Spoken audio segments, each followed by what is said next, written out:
Hey, happy Tuesday. We've got a little bit of AI, a little bit of OpenTelemetry, a little bit of this, a little bit of that.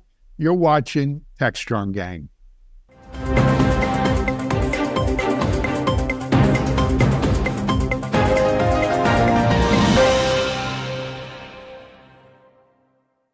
Hey, everyone, it's Alan Shimel. As I said in the opening, we got a some this, some that kind of menu today.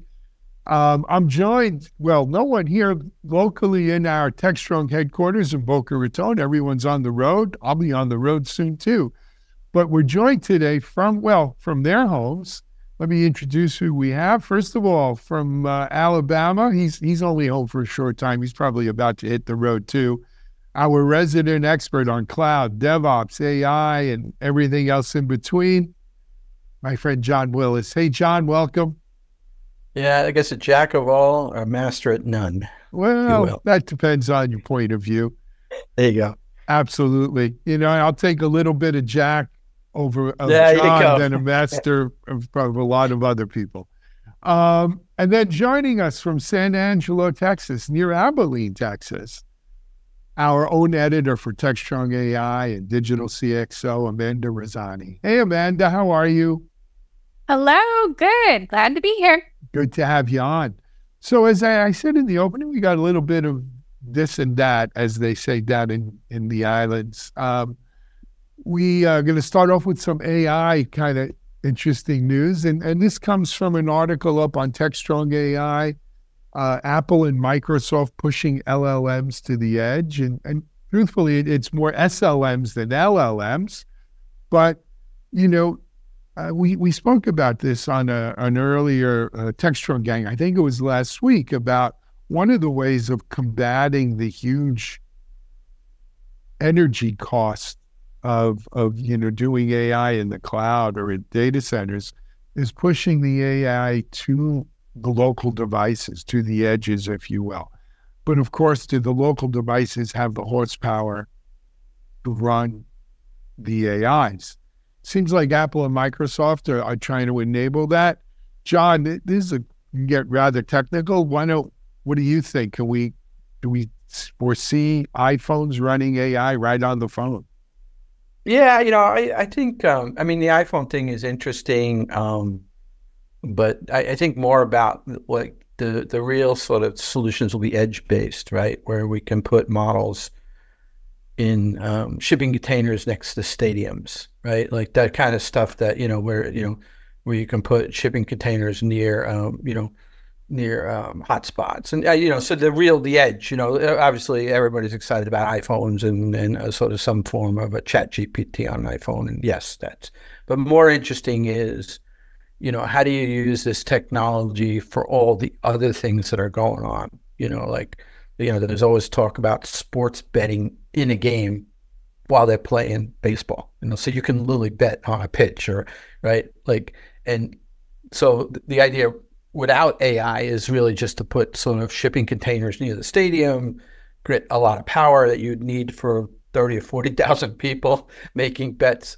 If you wanted to integrate AI and stuff like that, you'd need to put on the edge some models, right? And so I think that, the same thing applies, like small language models that may work on phones or may work in shipping containers that are unmanaged, that don't require, like the complex management of GPUs, right? They put the pitching clock in. I don't want to see betting on pitches. The pitches are under the gun enough as it is.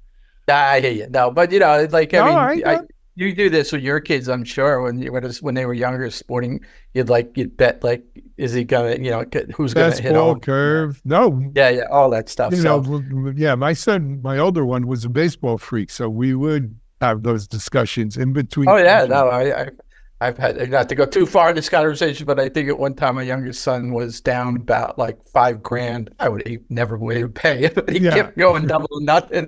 Yeah, it's easy when you don't have to pay. Yeah, when you don't really have to pay. But yeah, no, grown-ups were, and that's just one example. Autonomous vehicles. I mean, just so many different things that require a lot of complex logic on the edge. And I think that whole idea of a small language model. And the one thing I think, feel like I'm a broken record, but I think people conflate the training versus the inference. We talked about this last time, right? And they're both distinct, but it's inference where when a model's built, it's all about inference, right? It's not about training. So again, I think the running these small language models on the edge, wherever, hotspots, different sort of locations, will not require large farms of even GPUs for inference. And then you get into the cooling, you get into the one other thing I think is interesting about small language models is I think there's two ways to augment this. We talked about retrieval augmentation generation, right? There's vector databases, there's some other forms. The SLMs work really well for specific tasks.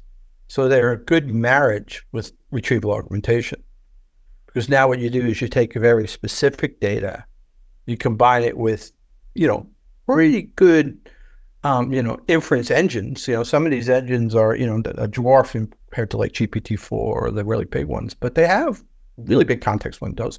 They have, lots of parameters, right? Which is sort of the neural network of them.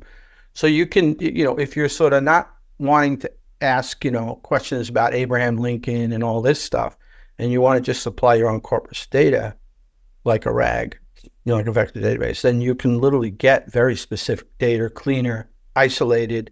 You don't have to run it, with like massive GPUs. You can actually, there's a security thing. It's easier to secure small language models.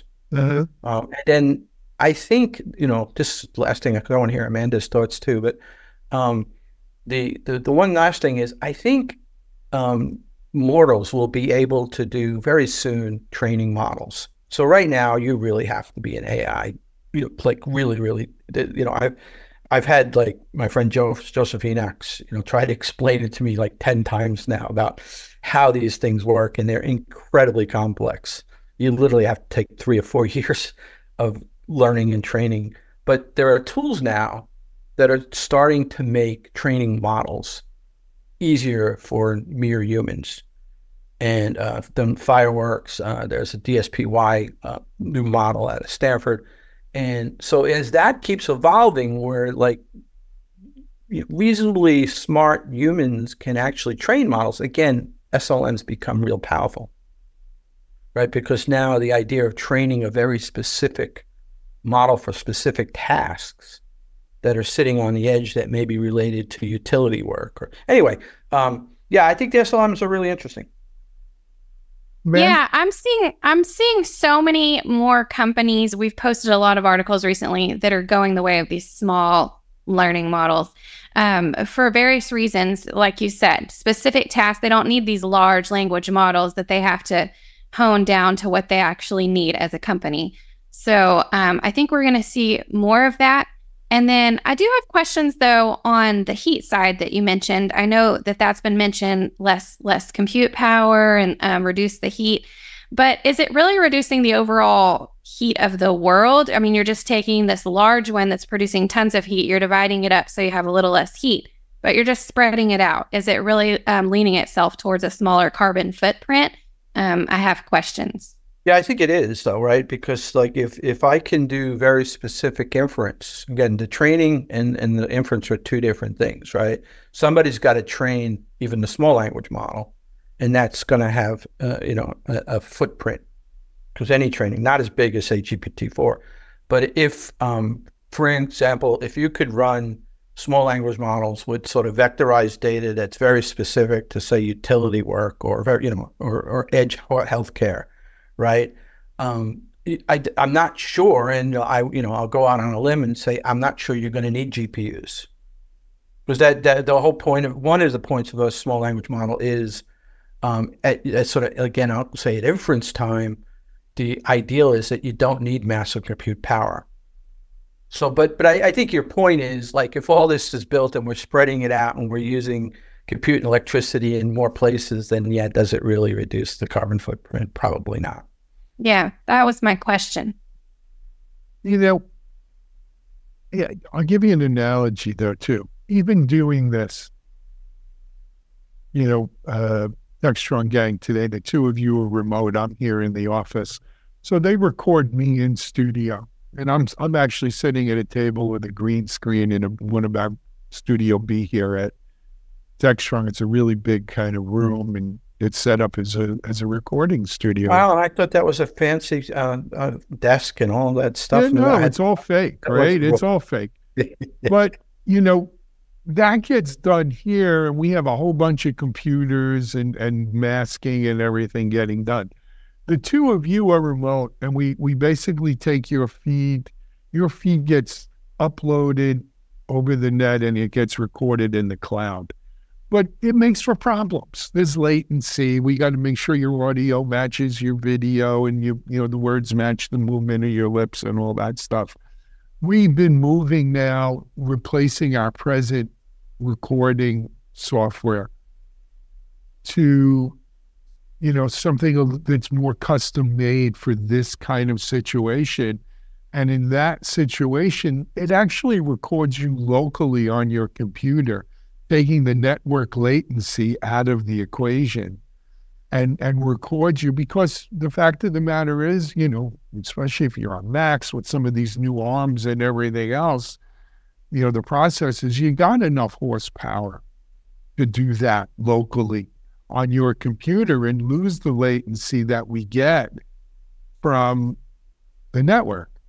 I think somewhat, doesn't the same thing apply here to AI computation if we can somehow run it locally like that, assuming processors continue to, add more, not Moore's Law kind of stuff, but continue to beef up? Yeah, I mean, it comes down to the Simon Wardley's been screaming about cloud from, beginning of cloud time, right? About the footprint of cloud and, the electricity and the power and all that stuff, right? And, so, I mean, and I think if you take the Microsofts, the Googles, the Amazons, Facebooks, right? And, there is a lot of footprint going on there, right? And the more we move to the cloud, so I think at the end of the day, I think back to what Amanda's talking about. I don't know that I mean, the real issue right now, the game was the carbon footprint, and I'm not an expert in this anymore, but the carbon footprint started to get really interesting with cloud. Then you had blockchain, your crypto, right? And that started really up the game. And now you've got, the AI, which is moved it to a whole new level.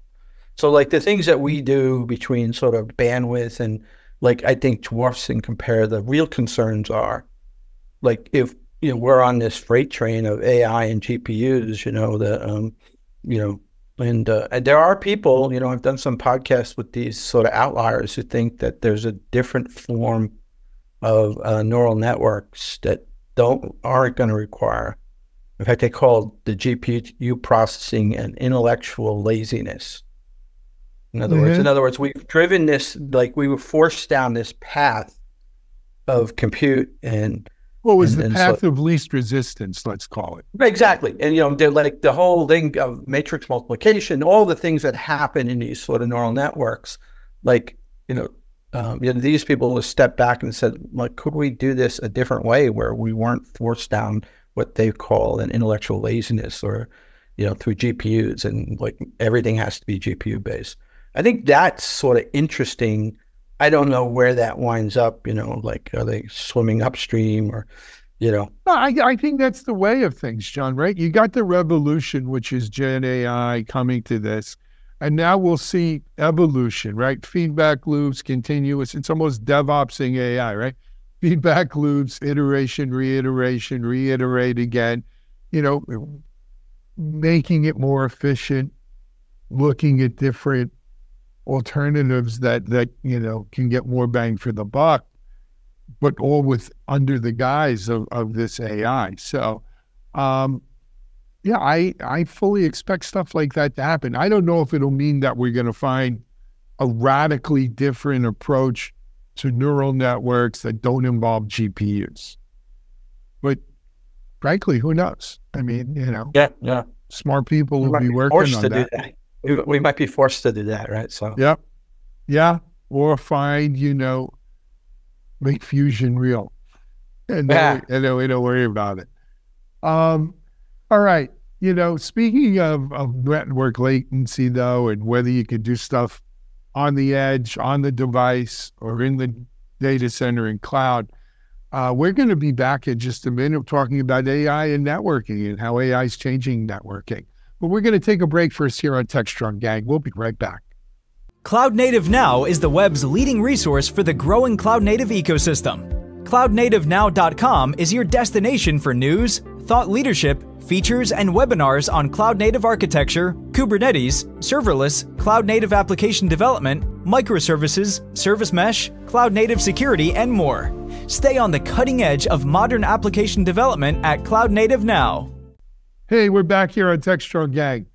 Our next block is actually around an article that John wrote on Techstrong AI, and it's about how AI is changing networking. John, I couldn't think of a better person to write this article, given your history and background. How is AI changing networking? What's the point of the article? Kick it off. Yeah, I think there's a bunch of interesting things. I've been working with a company. So Mike Dvorkin, who is the creator of ACI, which basically was Cisco's SDN, right? Like he literally did that as a spin out. They brought it back into Cisco. It basically became the core of their SDN solution. He's working with an infrastructure company where they've created this sort of holistic, you could call it this idea of composable infrastructure, right? Like one API. Because the problem you have, there's a number of problems that happen here with AI, right? Particularly if you're going to run your own infrastructure, you're going to run your own GPUs. One is you have this concept of GPU starving. We can come back to that. You have heat management, and then you have complexity in just configuring GPUs, and all the sort of how do you want to do memory sharing? So it gets it's sort of exponentially complex to manage your own infrastructure that is not only composable, like that means like AI and API to manage this stuff, right? Instead of like somebody working on the network, someone working on the storage, someone working on the compute, and then somebody trying to DevOps all that, right? As opposed to, can we have, like Mike says, calls it a single API to manage it all, right? But that's even hard with just composable infrastructure in general. Then you add GPUs alongside CPUs with shared memory, right? And even the people who configure this stuff, who are like network gurus who've been configuring, they'll tell you when you throw the GPUs in the mix, it gets even more complex. And then add more complexity, people are finding that running things like Kubernetes or KS3 or some type of rancher under the covers to manage that is a good idea, right? Because you can use the whole CRD model to do that, and then to combine that with that, it just gets like crazy. Multi-threaded, CI/CD, and then add in security and access and network security, right? Like think about the complexity. So, like I said, a little shout out to a company I'm working called Hedgehog, which Mike Dvorkin's part of, and so I've been working with them, and like this is crazy too. They actually keep some of their stuff at a service provider that does liquid immersion, where they put all the componentries in like vegetable oil. I know, and it's like, this is crazy stuff. But at the same time, I work with a group that every year I go to Vail and I speak to different large cap technology investors. Right, it's been something I've been doing for 10 years. And I was talking to one of the guys that works there.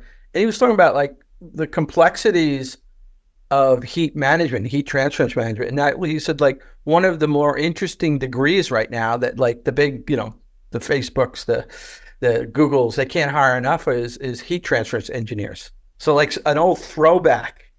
And so I did a bunch of research and I found like there's all this interesting stuff about GPU starving, the management of heat.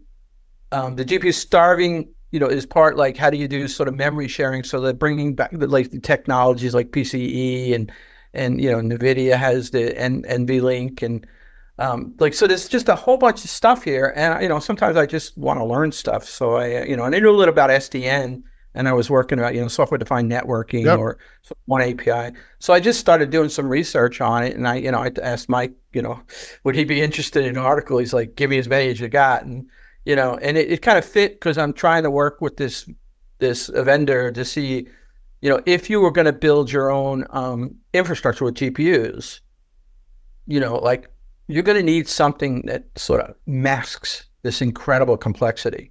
And it's more than just saying DevOps in it or just using Terraform to do it. Because, you can Terraform a lot of things, but at some point when you're doing a very complex infrastructure, like a Kubernetes cluster that's managing network compute and storage, 2 APIs that have GPUs and memory sharing between CPU, like on and on and on.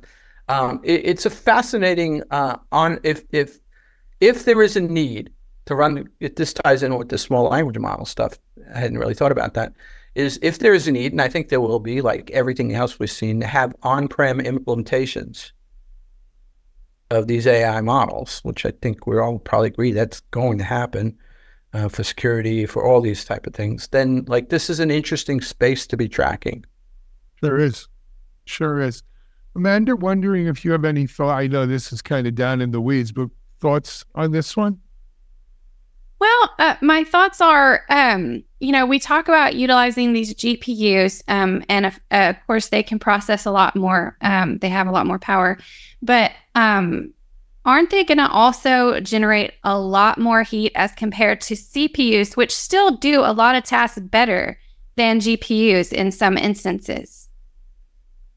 Yeah, no, the GPUs, the definitely the GPUs up the sort of power grid. This is and then the bigger problem too is the GPU starving, is that the people, even in the most complex environments, they're getting low utilization rates on GPUs, and they call it GPU starving, because the sort of the data from CPU to memory to GPU is just, the technology is emerging, and that's why these sort of shared memory models are becoming really interesting. But then you have to manage that, and then you have to have all this sort of so it's back. But it is, from my understanding, it is the GPUs that are causing the sort of the sort of the outcry of the carbon footprint, maybe lower C crisis, maybe capital C crisis, not sure, but yeah, no, and that is, but that's why the thing that I'm it looks like I'm going to get access to a ton of service to these people, and they actually can run it in a sort of a liquid immersed environment. So I actually might have in fact, I'm probably going to invite you and your team if you want to come. The plan is that DevOps Days Birmingham I would love to do it. a full demo and the guy who runs it might actually bring one of these immersion tanks, and we'll have it in the lobby, and we'll do a demo with it, knock on wood. It'll be a big deal if we can pull it. Actually run a full-blown GPU structure with some training examples, completely isolated. There are, again, I'm not an expert in any of this stuff. Like I said earlier, jack of all, expert in none. But people have told me that sometimes the actual chips start eroding. So there's still sort of, but that's over time. So this isn't a completely solved problem, but it's a really interesting problem. Back, Amanda, to maybe, and they've been doing this since crypto, right? The Bitcoin monitoring, a lot of those, that actually, I don't know if that's when it started, but that's when it got real popular. The idea that small startups that were trying to do Bitcoin mining as a sort of service provider couldn't get the power that they needed. And so therefore they started experimenting with this liquid immersion type scenarios, because that fascinating stuff. That'd be really cool to see. Yeah, it'd be a miracle if we pull it off. But you can always take the vegetable oil when you're done with it and use it as biodiesel. Yeah, or throw a frozen turkey in it or something. I don't know yet. Interesting. Keep us posted on that one, John. Yeah, we'll do. All right. Hey, we're going to take another break here on the gang. We're going to be back. We're moving a little bit away from AI, I think, as we talk about OpenTelemetry and observability, DevOps, etc. Stay tuned. You're on Techstrong Gang.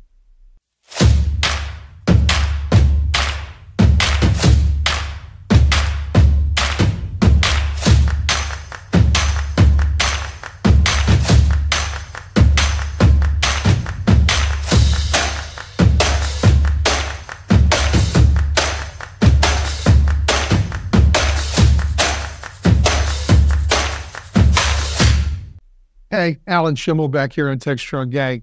Moving off of our AI and Techstrong.ai articles, we're going to next visit an article up on DevOps.com talking about a recent announcement from company Embrace about adding support for OpenTelemetry to mobile applications. But the bigger issue is, has OpenTelemetry become the de facto standard for observability in DevOps and in DevOps as well?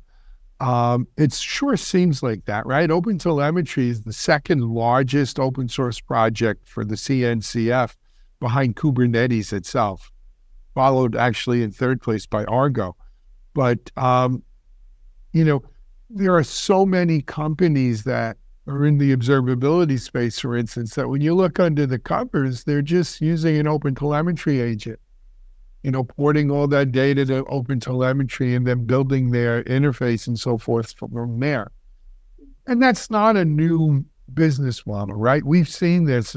I've seen it in security back in the early 2000s when most IDS, IPSs actually were running Snort under the covers.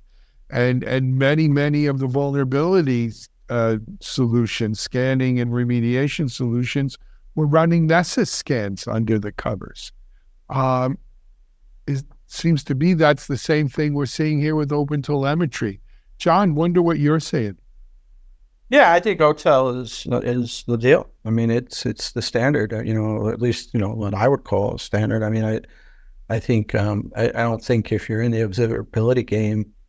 I did talk to an interesting company the day that they're trying to do their own sort of AI thing, and they're sort of not using OTel, but that's a freak occurrence, right? But like OTel is the standard, and I think like there was I've been tracking this for quite a while, in that even before it became OpenTelemetry, like you had the original Agent Cole, right? He was like going back. He was a JCloud, so when he was at Twitter, he was one of the main committers for Zipkin, OpenZipkin, right? Yep. Which was that whole idea when the service mesh, it was sort of not exactly with the service mesh, but the service mesh really exposed the capability to do distributed tracing.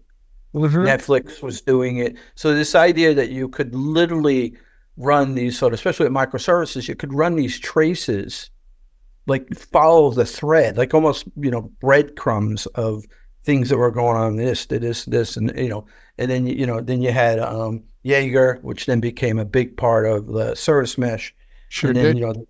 They combined that in open tracing, and then at some point when they sort of talked about OpenTelemetry, I think the whole world converged in that they called the three pillars, like traces, metrics, and logs. Right. And so now, like, okay, this is what we do. We do tracing, we do metrics, and we do logs. What else is there? And it's a standard. It's an API set. So anybody who's doing anything observability is, unless they believe they have a secret sauce, they're going to support OTel.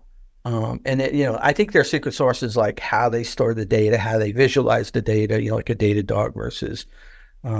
But yeah, I think it is the way you do things. And the only other interesting thing is, like, you thought you were going to get out of the AI discussion now. Sorry, bud.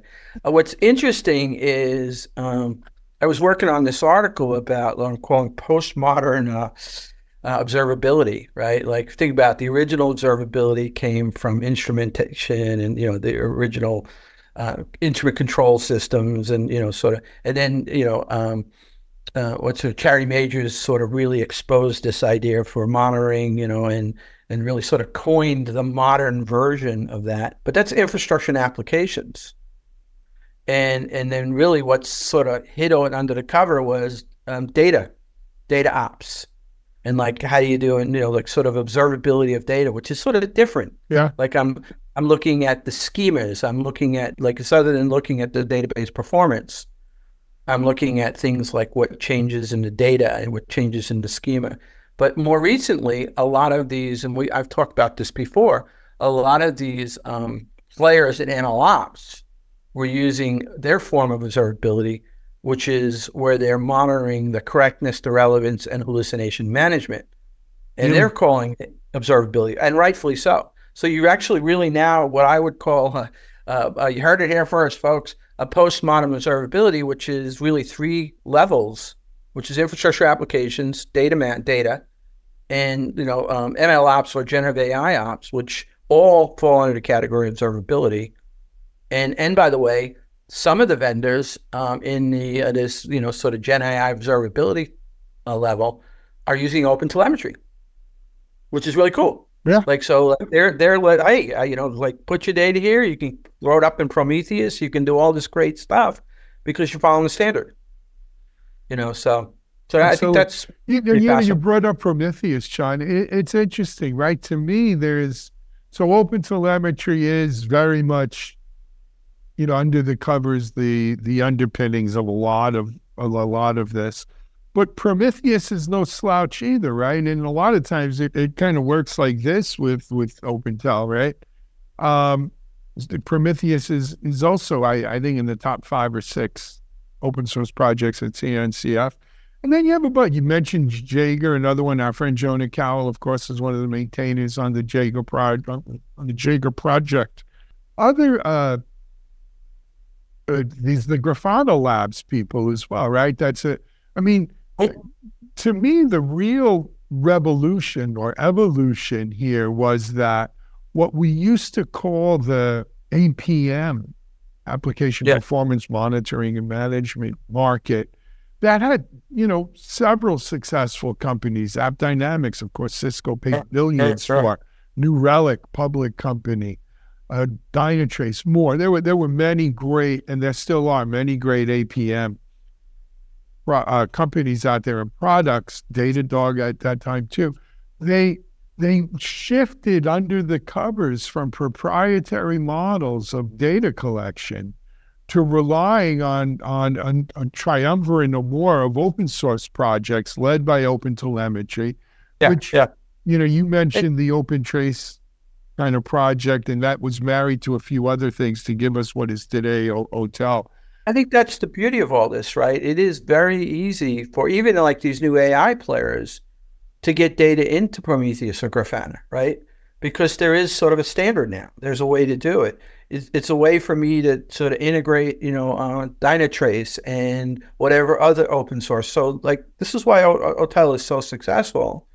And again, I think the thing that really caused the conversion, and I'd love to have somebody tell me I'm wrong, because I'm up for, I'm wrong about 50% of the time. But hey, I think it was the service mesh that like was a forcing factor, and it was a convergence point where service mesh, you couldn't have all that complexity in the service mesh, that all the things that it does, without sort of having something in the middle that allowed you to sort of integrate Prometheus with Zip, whatever Zipkin's become part of OTel. All that stuff, and even traffic management and all that stuff, just required, a new architectural design that required to be sort of standard API based. And so I think that was the thing that was the forcing factor of the success of, in my opinion, OTel. As well. I think also the OpenTel, and Amanda, maybe you remember, there was a company ServiceNow bought, it wasn't Lightel, what were it? It was the four guys who came out of Google. Not Ben Horowitz. Anyway, I'm at a loss. Amanda, I don't know if you would remember this company either. It was an acquisition by ServiceNow. These guys really helped kind of push OpenTel to what it is today. And I apologize. Sometimes I remember things, and then here and they're gone. Anyway, hey, let's move on a little bit here from the OpenTelemetry and DevOps thing. And we got a few minutes. John, what do you got going on exciting you want to share that you haven't shared yet? Yeah, no, I think what was interesting is, I've been running a lot of hackathons and I've been learning, just watching what people come up with, right, is another sort of, for anybody who's been following me, the last year for me has just been a total immersion in trying to learn as much as I can about what this AI stuff is, how it relates. What I care about is how it's going to impact, sort of the DevOps, our infrastructure, our technical debt, all the things that are going to fall back on us. But one of the things I fell into is there were a couple of guys, prototyping this idea so embeddings are not secure. So all this stuff about like creating vectors, you can reverse engineer embeddings, right? So all this stuff, embeddings are like you take sort of words and you tokenize them and you spray them and you put them in these high dimensional spaces. And so there is some papers and research and people pointing out that like it is not impossible. In fact, it is feasible to reverse engineer embeddings, particularly if you have a box with GPUs, right? And interesting thing about embeddings is, and actually GPUs, I've learned this recently is, and again, I'm willing to get corrected here, but like GPUs in essence really do matrix multiplication. That's what they do. They literally, multiply matrices, which create nether layers and nether layers and layers, which create these deep neural networks, right? So one of the things we found out is if you take an embedding, let's say you have a chunk of data that is a description of what to do in case of, let's take a crazy thing. Like, let's say there are a set of steps you have to do to turn down a border router because you might be compromised or you might have some crazy algo going nuts, right? These are true stories, right? Like you're a large financial institution and you realize that, a night capital is happening. And so therefore there are two people that can actually shut off the border routers, right? And there's a set of procedures, almost like a nuclear sub of what you have to do. These are true stories, right? And let's say now you've got that in an LLM. Now you might say you're crazy for putting that in a little chat, but let's just say that's really proprietary data, right? And so that proprietary data is vectorized, right? So it's in this highly, maybe through a RAG or something like that, which then when I ask, hey, what do I do? Emergency, I need to turn off the guy who normally does it is not here, and I need to turn off the border routers, right? And it's going to answer that question. Again, I'll take as many hits. I don't know if you want to say, John, you're crazy. Nobody would ever do this. That's fine. I'm just using it as a training example. And let's say that like we wanted to encrypt that data, but the embeddings are not encrypted, right? You can't really just encrypt embeddings because embeddings are basically highly dimensional fields or tokens in a vector. And the way that it finds the next word, the next sentence, the next paragraph is through similarities, like angles in the vector. So I know this is hopefully this will make sense when I get through it. What we found is if I apply matrix multiplication against the embedding vector, it will still give the same location and the same words, they'll just be encrypted words. So this is really fascinating that you can literally use the same math that they use to create the embeddings to put like some complex key on top of the embedding, which then encrypts the embedding itself. So now they're like it's going to point to the gibberish words that you've encrypted alongside of that. But now if I have a key, I can do that question. I get the gibberish paragraph back, but now I can go ahead and run my key and get the answer of what it is. And the beauty is that it's such a simple idea that you can basically turn the embeddings into a secret by not really encrypting it, but by using the same math that uses itself. Multiplication. Because the locations are going to be... Once we know that you could undo that, though, what's going to stop the bad guys from doing it as well? Well, they need the key. That's true. Because otherwise they if you've got a 4096 key, anyway. If the key that you use to use the matrix multiplication, same key that you use to encrypt the data, and if you're building this stuff on a GPU, you can make the key like incredibly large. Right. So yeah, no, I think it's going to be an interesting conversation. I like again, somebody in a hackathon was playing with this, and then me and Joseph Enox did a bunch of research, and like it's an emerging topic. The whole idea of like securing embeddings. I guess the biggest thing will be safeguarding those keys. Right. Well, I would not use the same key. Probably good practice is you don't use the same key for the encryption that you would do for the you don't have to. Yes, sir. That's a good idea. Right, I mean, you don't. This way it's a double orthogonal, key really. system. Yeah, one is a key that just changes this consistent. Like if the distance between this word and this word, if I use matrix multiplication, it's the same distance. Yep. So I don't know how many people out here we lost on that. But if you're interested, write to John about it. It's fascinating stuff as we continue. Hey guys, we're 45 minutes in. I'm afraid I have to pull the plug on this version of the gang. It was great having you both on here remotely. Hopefully we'll have more people in person later this week. I want to quickly shout out though that, this is Tuesday. We'll be back on with fresh content on the gang and Techstrong TV. Full schedule on Thursday. Next week's a big week. We are out at RSA Network Monday through Thursday, live on Broadcast Alley, as well as our DevSecOps AI event. We will also be in Las Vegas for the ServiceNow user conference, and I don't remember the name of it off the top of my head. Also this week, we are in Vegas, Mitchell, and some of the team is out there for the Atlassian conference. So stay tuned for live coverage on that. Another busy week here on Techstrong TV. John, Amanda, thanks for joining me. Thank you for watching this. This is Alan Shimel for Techstrong. We're out.